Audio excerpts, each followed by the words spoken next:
I Hate Politics is a podcast about a human activity we love to hate. I'm Sunil Dasgupta. Ever since the Purple Line became a possibility, there have been concerns that public investment in light rail connecting Montgomery and Prince George's counties will force current residents out of previously less expensive housing, while a new, wealthier population moved in. Gentrification, as it is called, is widely seen as the flip side of development, and the Purple Line was no exception. A new study from the University of Maryland's National Center for Smart Growth investigated rent increases near proposed Purple Line stations and found some surprising conclusions. I spoke with Nicholas Finio, one of the authors of the study and associate director of the National Center for Smart Growth, to compare rent increases along the Purple Line and what they may mean for public policy, including rent control.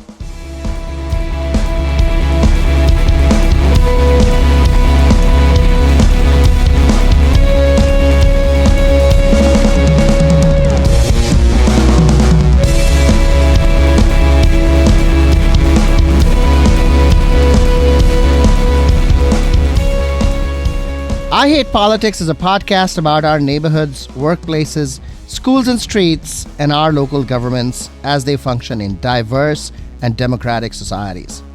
This means our politics are messy, dirty, sometimes corrupt, with often self-serving politicians.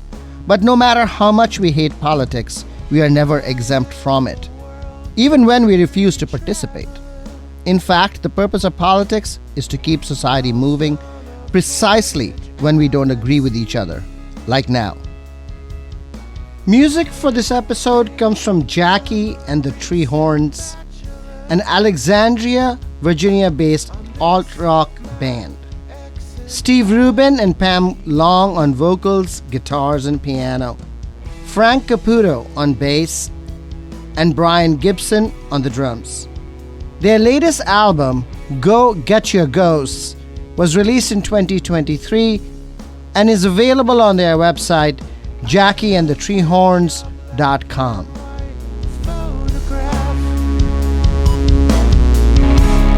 And I like what I see. There's a good chance I won't be coming back. The mermaids are all that's left for me.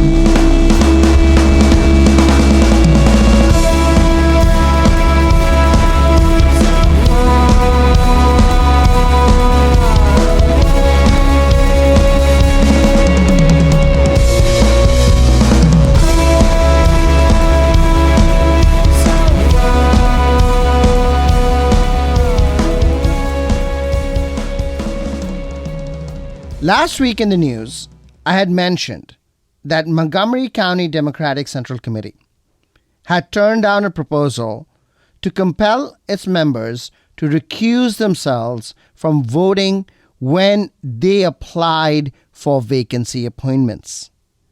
I spoke with one of the members of MCDCC, Seth Grimes, about the controversy that has been brewing since last fall. We voted down an amendment that would have asked MCDCC members to recuse themselves.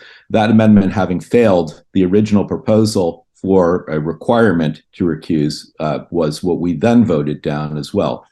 Why did this become necessary?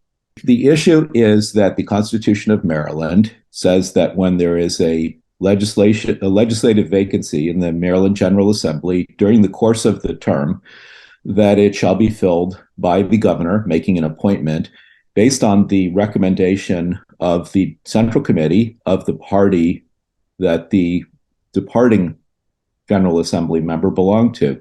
So the Constitution says to do a certain process. And that's actually what the problem is. Special elections would be a more democratic way of filling state legislative vacancies. rather than having appointments by a central committee, nominations by a central committee and appointment by the governor.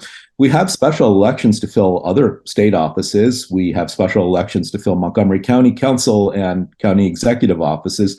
Those were instituted special elections within the last couple of decades with very broad popular support because these things had to go to referendum. They have special elections to fill state legislative vacancies in our neighboring states of Virginia, Delaware, and Pennsylvania. So we should have them here. So that's what the problem is. The attempt to force recusal of DCC members or to force them to resign. That was actually Lisa Smith's original idea, force them to resign from the DCC if they wanted to run for nomination before the DCC for appointment by the governor. That's not the problem. The problem is that we should have special elections to fill legislative vacancies. So I propose that the DCC take up a position in favor of special elections to fill state legislative vacancies. Right now, that is sitting in the issues subcommittee, of which I'm a member of the DCC. We agreed that we would table that because there was opposition to it within the DCC. We would table it until such time as the DCC had a broad voter engagement platform, because members of the Democratic Central Committee were rightly concerned about disparities in voter turnout during special elections, which have lower turnout than general elections, disparities in particular that disfavor in the minds of DCC members, Latino and Black and other candidates, other non-white candidates. So this is an attempt, tabling this resolution is an attempt to come up with comity within the Central Committee, that is to treat one another as intelligent, well-meaning representatives of the Democratic constituencies and find a solution. It's not an antagonistic approach, as was taken with the recusal motion that in fact has been involved demonizing via memes on Twitter people who disagreed with the person who introduced it. So we have a somewhat ugly situation, and I have to believe that the recusal motion might have actually gotten more support if it hadn't been pursued the way that it was. In order to have special elections, that would require a statewide change, right? It's not just a Montgomery County change. It would require a state change, constitution change, and it really can't be a Montgomery County change because the Maryland Constitution says that voting shall be uniform throughout the state.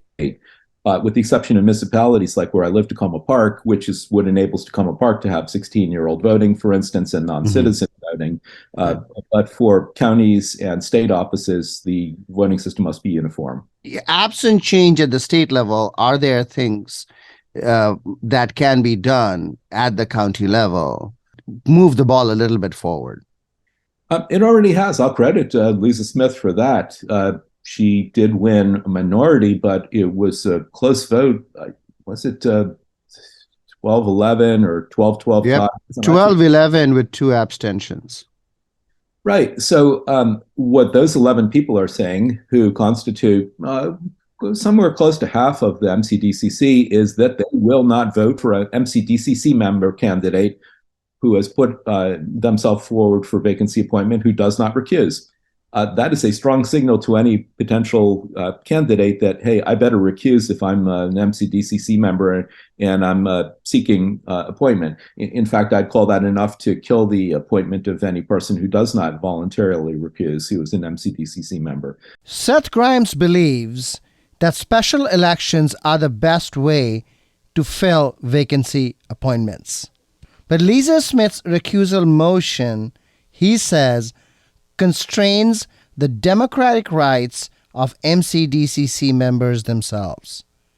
Service on MCDCC has long been seen as a pathway to the Maryland legislature, and about a third of the Montgomery County legislative delegation started out with an appointment. In other news, Silver Chips, the student newspaper of Montgomery Blair High School, recently tackled the issue of chronic absenteeism in county public schools. According to the Silver Chips story, chronic absenteeism, defined as 10% or more of a class missing, has doubled after the pandemic. I've had several teachers complain about students missing class. MCPS used to have a policy whereby they would deny a student credit for a class that the student missed over a certain number of times or was repeatedly late to class. But that policy was withdrawn over a decade ago. So somehow that problem was seemingly under control until the pandemic. Post-pandemic, however, teachers and administrators have been struggling to bring students back into the classroom. In candidate interviews on I Hate Politics recently, SMOP candidates Yosef Zerihun and Sami Saeed, the Richard Montgomery High School student who won the position of SMOP for the coming year, both acknowledge the problem. The problem of absenteeism is countrywide and bedevils higher education as well. There are parents and teachers asking to return to sanctions against truancy, but others have said that absenteeism is a symptom of underlying problems. Research on school refusal more generally says that students do not go to class when classroom presence causes general anxiety or distress. Students want to avoid being evaluated socially or academically, to seek the attention of a parent, teacher, or another person, and when they prefer sleeping in or playing video games. Not only are these reasons hard to parse out and therefore hard to act upon, some of the reasons, for example, academic evaluation, are central to education itself. Former MCPS Superintendent Josh Starr offered an interesting theory in an interview on the podcast.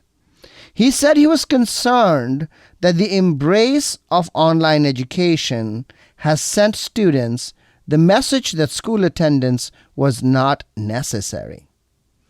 If what is taught in classrooms is the same as what is available online, as school districts have repeatedly claimed, then why is it necessary for students to come to class? A current MCPS high school teacher told me, many students lack faith that they can actually learn anything. Wandering the halls, playing online games, and using earbuds during class are not only ways to escape these feelings, they are things they can control in an otherwise out of control setting. The pandemic made them feel helpless and vulnerable, and events like school shootings and insurrections continue to feed those feelings. This is not something we are going to fix by simply addressing the symptoms.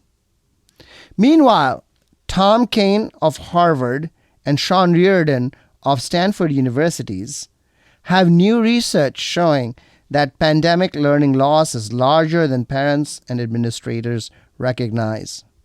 Using test scores, they find that practically all school districts show pandemic learning loss.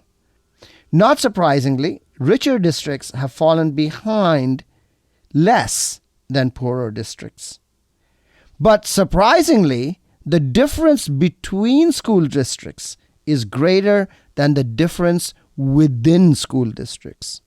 This means that Montgomery County as a district will do better than, say, Prince George's County, but within each district, the variance in the test scores is lower. Kane and Reardon argue that the length of school closure is material, but also that school districts with greater institutional trust do better than those where government and public policy is highly contested. Based on that insight, we can hypothesize that Westmore's Maryland would do better than Glenn Youngkin's Virginia.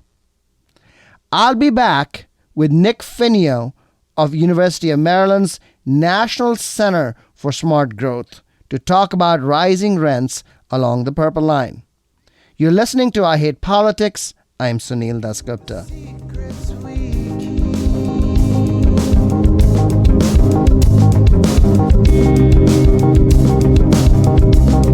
Exposing what's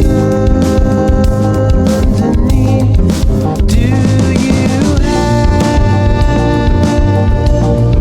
something to hide? Or is it just your foolish pride?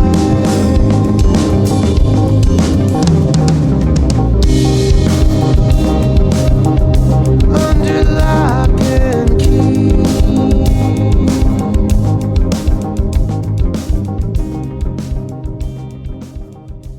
Nicholas Finio, welcome to I Hate Politics.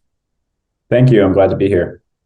You recently co-authored a paper on rents in the Purple Line corridor. What are the central findings of your paper? I did, yeah. So this paper, which is titled "Do Multifamily Unit Rents Increase in Response to Light Rail in the Pre-Service Period?" Not the most catchy title, a pretty direct title. But the central findings of this study, which were really narrowly focused on Montgomery County and the Purple Line stations in Montgomery County. The findings were that rents proximate to the Purple Line stations, so within quarter mile or half mile of Purple Line stations, were increasing faster than rents further away from those stations. And we found this in a very specific time period from 2015 to 2018, which is when Governor Hogan sort of approved the line. We knew it was coming for sure in 2015, and then after construction started in 2017. And in that time period, we saw that rents close to the stations were already increasing further than the rents further away. So let's talk a little bit about how you got to all of this. Why did you focus on Montgomery County? The Purple Line goes through, Prince George's County as well. Correct. So the biggest reason why we did that was data limitations. So Montgomery County has this really unique data set that's captured annually by the Department of Housing and Community Affairs.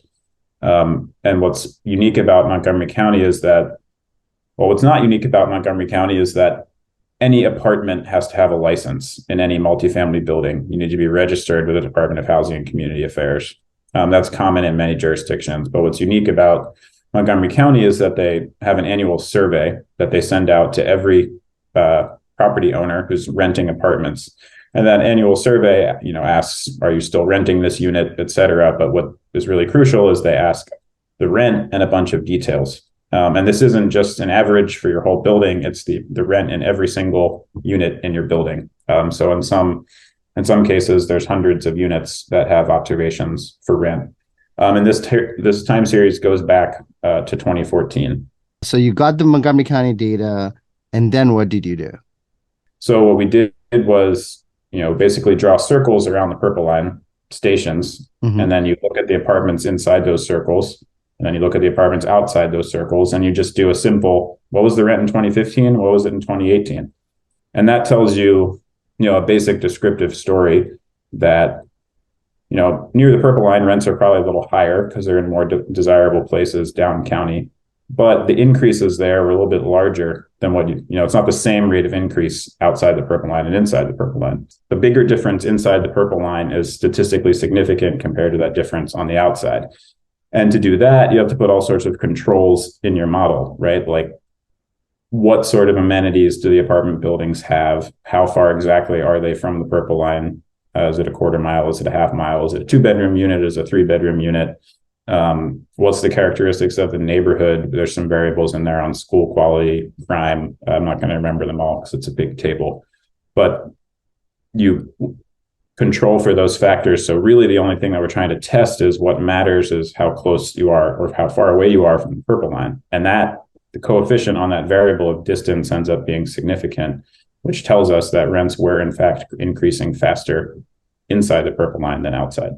So what is your actual analysis about? Is it a half-mile radius around the stations, or is it a quarter mile? We looked at half mile and 1 mile. So we looked at between call it 0.5 mile, and then between 0 and 1 mile, and then everything outside of that.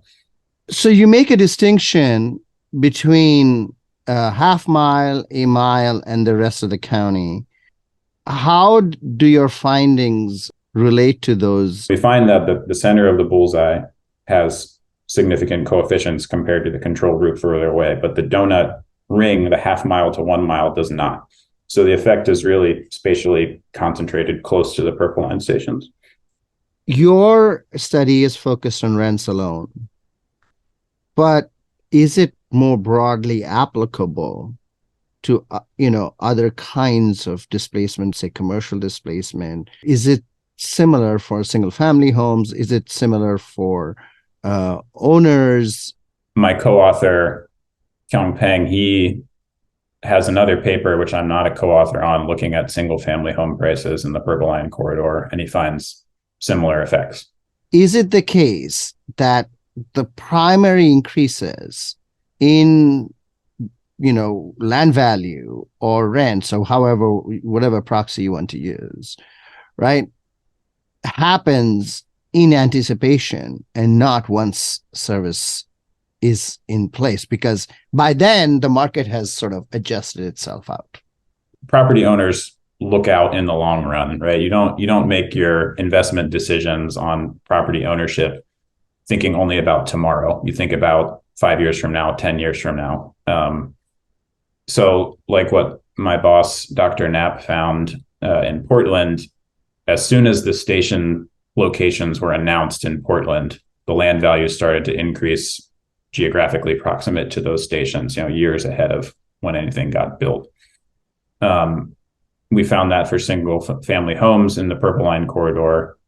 So I think, today you could say a lot of the anticipated increase in value due to the addition of transit service has already been baked into property prices. But that doesn't mean that's all of it, right? Because once the Purple Line's here, the neighborhoods are going to continue to change. The amenities are going to continue to develop, and you're going to see a further increase in property prices after that. Things aren't going to stay the same forever. So it's sort of a challenging thing to measure because, the Purple Line's being built right here in Silver Spring, but what if 6 new restaurants and 5 new apartment buildings are also built? How does that impact property values immediately around that? So you'd have to tease out the differences there, which would be a challenging statistical exercise, because the assumption for a renter is very different, right? So if you're a renter, why would you pay more rent right now for something that doesn't exist? You're not gonna look at a building and say, oh, the Purple Line's going to be here in 5 years. Like in 2018, that's what people thought. It would be open now in 2023. And you're not going to pay higher rent for 5 years for something that you might be able to use later. And it equally doesn't really sort of make intuitive sense that landlords would be able to raise rents for something that might happen in the future. They might want to raise rents because they know that in the long run, they're going to be able to charge more. But if they start raising rents too much, people are just going to move a little further away. There's an assumption that moving, at least for renters, is relatively easy. You can choose, if rent in this building is $1,900 and it's near the Purple Line, but the Purple Line doesn't exist yet, I'm going to move over there where rent is $1,800. But we have some arguments in the paper about how there's definitely a shortage of units that are larger, 2, 3, and 4 bedroom units. Units are hard to find, especially if you have a family and you're a renter. And there's also, I think, a misconception that renting is easy. Sure, it's easy to move if you're 23 and you don't have a family. But if you have kids and you have a lot of stuff in your apartment, moving is expensive, right? So if you're in a building near the Purple Line and your landlord starts raising rent $40 a year, $60 a year, small increases, or even $50 a month, you might tolerate that because you might not even be able to find a new 2 or 3 bedroom unit in your rent range. And we think that this is sort of a neglected fact, period, but also something that contributes to the ability of landlords to raise rents in these buildings for something that's not even here yet, the Purple Line. So it's a speculative argument, but one that we think makes intuitive sense. So you do make a distinction between studios and 1 bedroom and 2 and more bedroom apartments in your paper very specifically. So explain the difference in with respect to your findings, and sort of what I found interesting is also the supply argument that is attached to it. Yep. The coefficients are statistically significant on the bigger bedroom units, 2, 3, and 4, but not on 0 and 1 bedroom units. And we think that is because it would be harder for landlords to justify those increases on 0 and 1 bedrooms because there's so many of them, and people, and precisely because of that mobility argument, it's easier for people to move, and they're less likely to tolerate, call them unfair rent increases, because they can just move elsewhere. But the bigger units may be more willing to, the renters in the bigger units may be more willing to tolerate them because they're less able to move away. Can you clarify if this is an existing small apartment stock issue, or did the total supply of small apartments increase during that period? We do make the point that, I think we reference maybe some Montgomery planning documents that talk about the increase in studio and 1 bedroom units, particularly in places like Bethesda and Silver Spring that have seen a lot of construction in this time period. So how many new units were opened in that short 3-year period, I don't know, but definitely more 0 and 1 bedroom than 3 and 4. Montgomery County has a specific legislative mandate to look at racial equity and social justice impacts. What do you think are those impacts from your study? If the trends that we identified in the study continue, these neighborhoods very close to the Purple Line stations are going to become more exclusive, right? That's already happening, and it may happen more. So that's the path that the market and our current regulatory environment is leading us towards. So then the question is, what do you do about that? And that's the debate that we're having constantly in Montgomery County, the debate that's happening today. That has to do with liberalizing zoning laws. It has to do with rent control, a number of other, more development on top of or near metro stations. If it is the case that public investment in transit or whatever, right, in schools or whatever, makes a place more attractive and more people want to live there, then as demand increases, what is the expectation that, you'll keep prices down?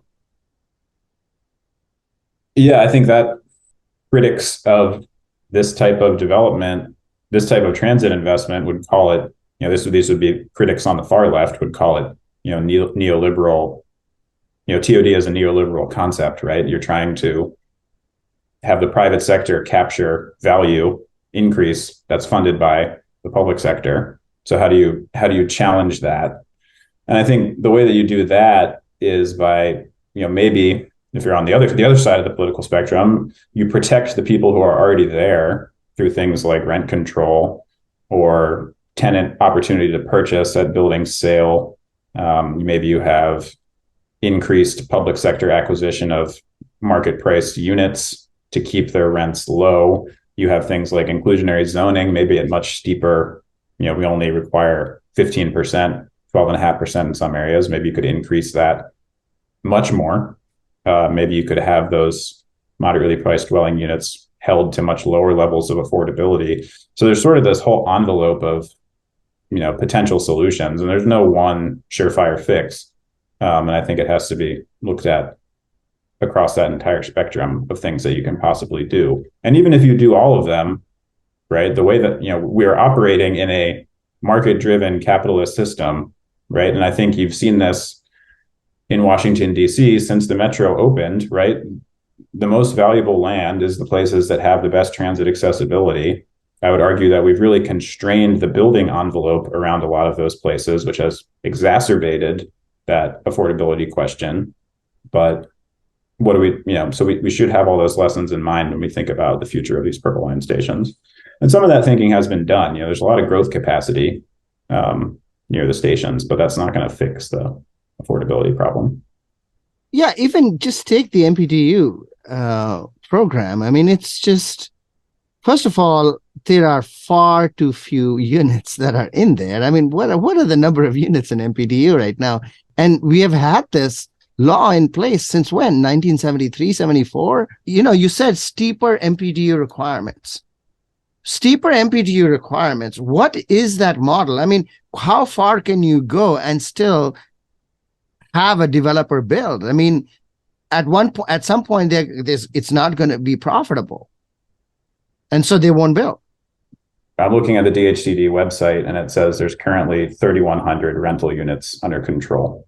And that number is going to increase because it's a 99-year time period or something like that. But you're right. 5,000 relative to a total county housing stock of a lot more than 5,000. I'm not going to guess what the total is, but we've got 1 million people, maybe, average of 2 point something people per household. There's maybe 500,000 housing units. That's 1% of the housing stock. So again, that goes back to what I said. MPDUs are a piece of the puzzle. And I think the arguments for MPDUs are not this is the thing that's going to solve everything, but they are a way to get more affordable units near transit that you're not going to get otherwise in new construction, right? In new construction being the key point there. So how high that can go, you have to talk to somebody who knows how high the share can go. You have to talk to somebody who knows real estate development better than me. But I think the county has successfully increased it to 17.5%. I want to say in Bethesda and a few other places, and we're still seeing construction there. So it's sort of it's a test of what you can get. Some people would probably argue and be able to back it up with data that inclusionary zoning requirements will increase costs for other units because it is effectively just a tax on development. That's right. So it is, it's an interesting question of what are you solving? But I think it is the only way to get affordable units built in new buildings near transit that we have right now. Well, I mean, there is the question of making a public investment in housing. Mm-hmm. That would be the other way to do it. But I mean, that's a scale. I mean, that is a big financial scale problem. I've had people ask me this question before, and the county housing trust fund is not going to build public housing. Full stop. There's not enough money to even approach anything near the scale of the problem, right? You want to build 5,000 MPDUs and have the county pay for them at, whatever the cost would be, $300,000 a unit, $400,000 a unit. I'll get out my calculator. 5,000. No, I found out that the construction cost today is $700 per square foot. Yeah. I did an episode on building ADUs, accessory dwelling units. And at that time, the big discovery from that was that to build an ADU in Montgomery County, it costs $700 a square foot. That's just, I cannot even imagine. So that's custom construction in most cases, which is going to drive the cost up. But even if you assume what I hear from the developers, the affordable housing developers that I've talked to, $300,000 a unit, right, for a basic 1-bedroom or 2-bedroom apartment. If you want to build 5,000 units, like what the MPDU program has produced over a long period of time, that's $1.5 billion, right? That would be, what's the county budget? A couple billion. That would be the entire county budget to build 5,000 units. But obviously, it's not going to come from the county budget. Capital investment is made with bonds. I mean, sure. So I mean, you amortize that out over time. You could maybe do some fundraising for that. But the point I'm trying to get to is not that that's crazy and we shouldn't do it, but that's another piece of the puzzle that we're going to have to think about, and it's a big cost. And people have argued to have the state government get involved or the federal government get involved. I think we would need money from all sources to make something like that happen. And I think you have to keep realistic about the cost of what full taxpayer funding of new housing units would be. We tried that in the 50s and 60s. We built a lot of them, and it was hideously expensive, and they're hideously expensive to maintain and operate. And we haven't built any more because nobody wants to fund them. do you support rent control? You say you did mention that. Rent control is a really interesting question. I'm not gonna. I say I honestly don't know what my opinion is. Right. I don't have a. What follows from your study?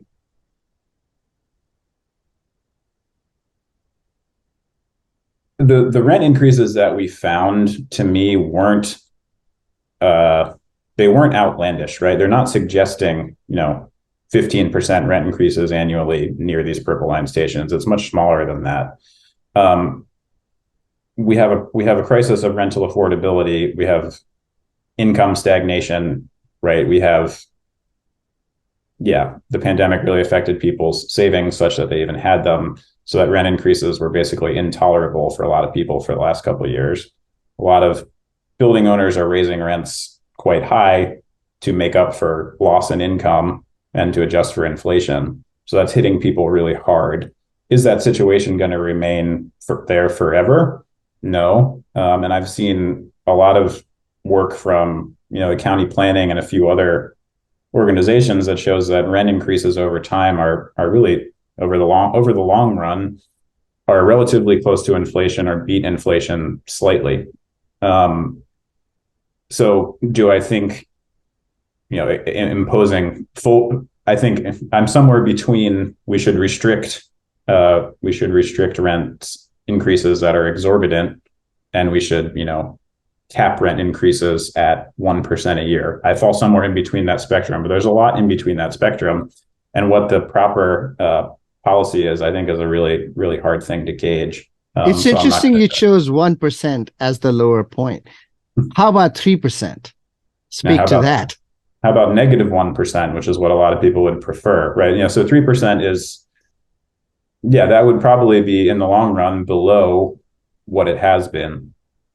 And what that would mean or what that would do for existing units, I think you would have a lot of people would argue with evidence from here and elsewhere that it restricts the ability of landlords to invest and maintain the condition of properties.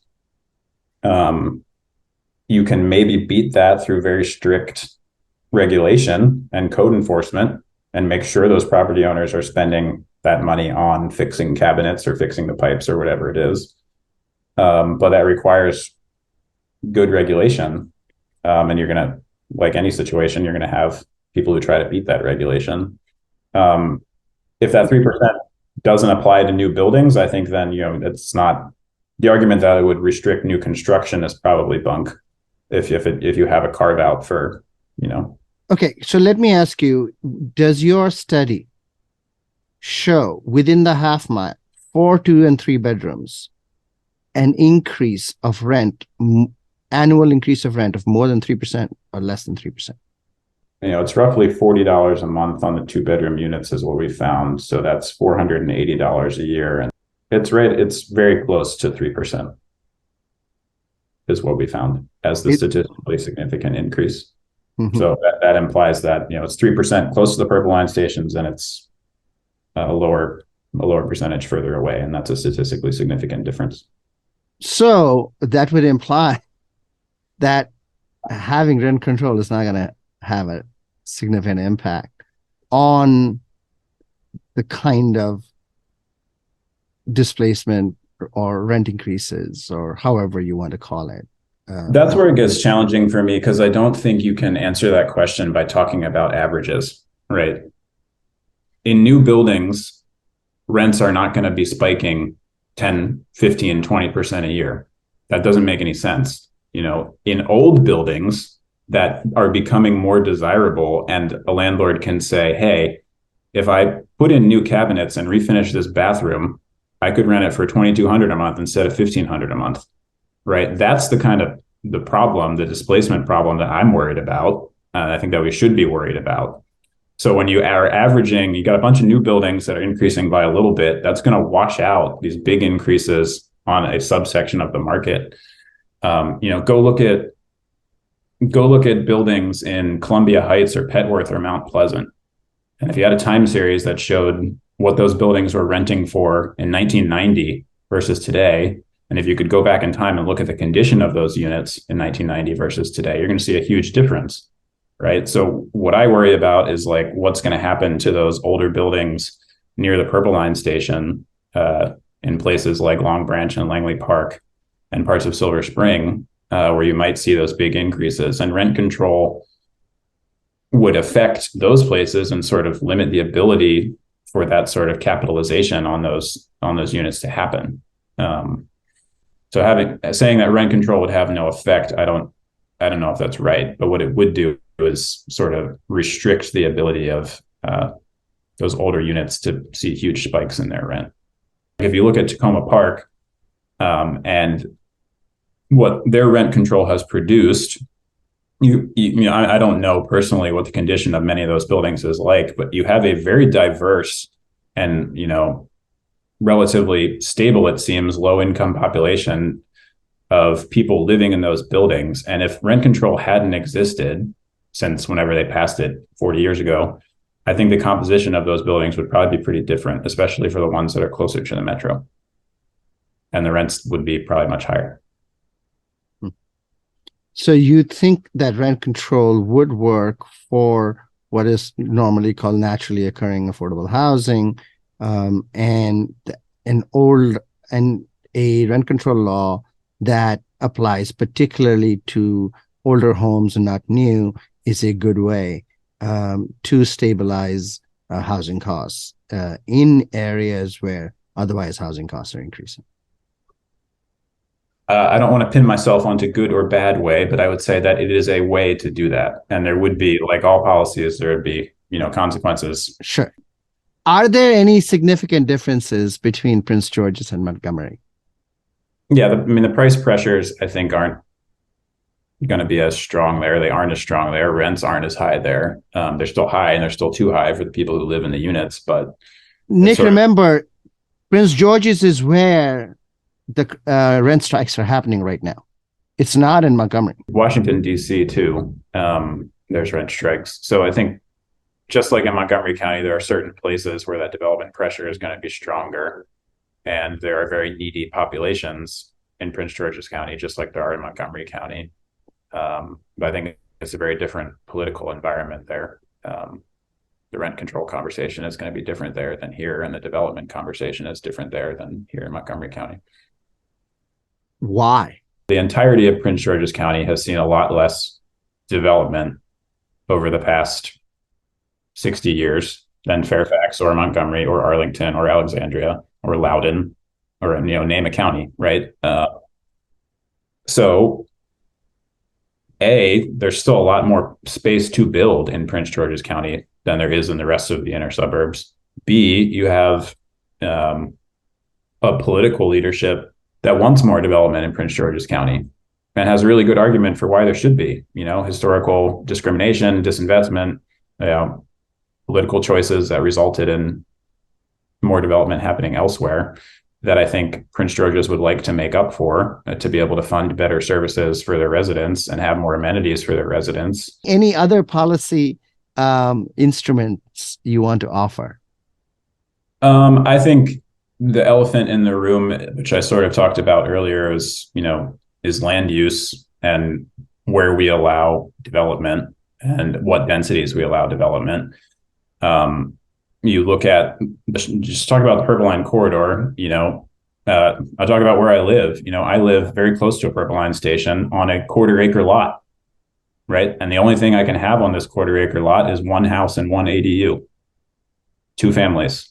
And I'm looking out my back window here. There are a lot of other lots like that, right? And that's true from Bethesda all the way over to the county border. It's true in Prince George's County too. So I think allowing more construction near Purple Line stations, not tomorrow, not next year, not 2026, but in 2040 and 2050, right? This is the time horizon that I will think we should be planning for. We could probably have a lot more density at sort of a middle density or even higher in some places in what is currently single family zoning. And I think that over the long run is how we address the affordability challenges. But again, it's a piece of the envelope. I'm not saying any one of these things is the right solution or the only solution. It's a part of it. Over the long run, we are all dead. I'm still young. I've got a nice long run in front of me. Nick Finio, thank you for coming on I Hate Politics. Thank you. At the door coming in, and whatever hand you dealt, you always win.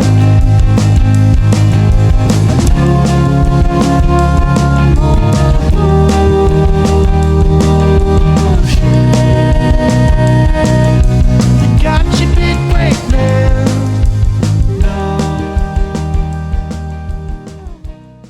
You're listening to I Hate Politics. I'm Sunil Dasgupta. What lessons can we draw from my conversation with Nick Finio about Purple Line corridor rent increases? First, the prospect of public investment in the form of the Purple Line did end up causing land value, home prices, and rents to increase around the proposed Purple Line stations. But this impact was limited to a half-mile radius around the stations. If we went outside the half-mile, Nick Finio and his co-authors find no appreciable rent increase due to the Purple Line. Second, the rent increases were significant for homes with 2 or more bedrooms. This means that studios and one-bedrooms did not see statistically significant rent increases. Part of the answer is that studios and one-bedrooms are more plentiful and usually rented by younger people who can move more easily out of higher rent homes. Third, Finio says that even with rent increases for units with 2 and more bedrooms within half-mile of proposed Purple Line stations, these increases in the end were around 3% per year. The same percentage proposed as a cap on increases by council members Will Joando and Kristen Mink. Does this mean rent control can or cannot work? This is a question because rent control is believed to reduce future investment in housing. Finio says that rent control is really about older buildings, not the new ones which are already starting with market rate rents. Landlords will often refurbish older buildings and rent them out for more when new, wealthier people want to move into the neighborhood. That is the kind of home that rent control stabilizes. The long-term solution Finio sees is to build more, which is an ongoing debate not just in Montgomery County, but in most cities and close-in suburbs around the country. I think it is useful to emphasize a very basic but often skipped argument. What adds value to land is public investment. Private investment too, but usually the scale of public investment is much larger. Adding public infrastructure adds value to land intrinsically, but also makes the land more attractive and more people want to live there, which raises home prices and rents. Development without land value, home price, or rent increase is simply not possible. Given the inevitability of rising prices, the question really is, what public policy can be used to address the problem? And because no public policy is costless, do price controls serve the general public welfare? That's all for this episode. You've been listening to I Hate Politics. I'm Sunil Dasgupta. Music for this episode comes from Alexandria, Virginia-based alt-rock band Jackie and the Treehorns. Steve Rubin and Pam Long on vocals, guitars, and piano, Frank Caputo on the bass and synth, and Brian Gibson on the drums. Their latest album, Go Get Your Ghosts, was released in 2023 and can be found on their website, JackieandTheTreehorns.com. If you want to share your music on the show or know someone else who might want to, please sign up for updates at our website ihppod.org or email us at ihppod@gmail.com. I hope you'll subscribe and share the podcast as we bring you stories about politics close to you and to your home. See you next time. Ain't got no patience, they ain't got no relief. Ain't got no money, they ain't got no beliefs.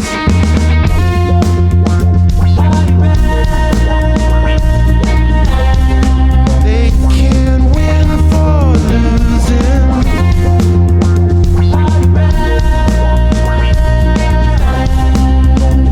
They gotta keep moving.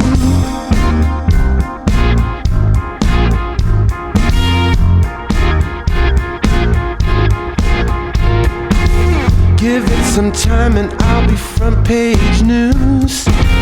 I tell you what, I've got nothing more to lose. I might be too much for you to explain. My own persistence and immortal remains.